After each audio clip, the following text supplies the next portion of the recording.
Good Monday afternoon to all. Yours truly, Denise Osorio here for PTV News Now.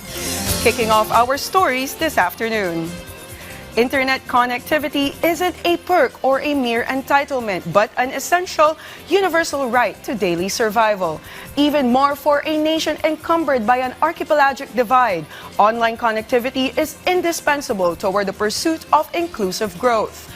With the frozen and iconic images of the country's liberators in World War II as backdrop, President Ferdinand R. Marcos Jr., with House Leader Martin Romualdez and government's top information technology officer, Secretary Henry Aguda, spearheaded today's sequel of government's ambitious National Fiber Backbone Project, Phases 2 and 3. Phases 2 and 3 extend the reach of Phase 1 from Region 1 all the way to the Calabarzon, to Bicol Region, Eastern Visayas, to Northern Mindanao, and Region 11 Davao Region.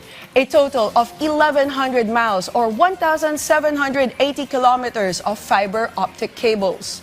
The just activated phases of the program add to the 1,245 kilometers of NFB, Phase 1, that extends from Ilocos Norte to Metro Manila, covering multiple ecozones and national data centers. With all three phases of the National Fiber Program in place, some 70 million Filipinos are expected to enjoy faster online connection, with internet penetration seen to double, especially in rural and remote areas, from 33 to 65%.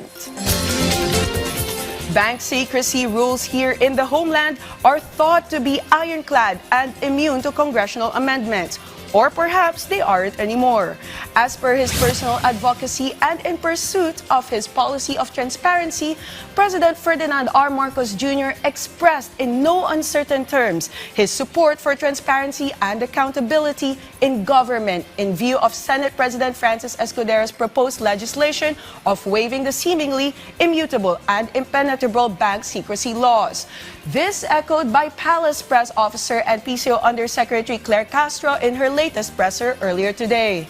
For his part, principal sponsor of proposed waiver of bank secrecy rules, Senator Francis Escudero, said the Bank Secrecy Rules Act was intended to encourage savings and economic development, but ultimately turned into a tool to protect bad actors from being held into account over ill-gotten wealth. And that's a wrap for this afternoon show. Join us anew later on for our evening edition of Breaking Stories.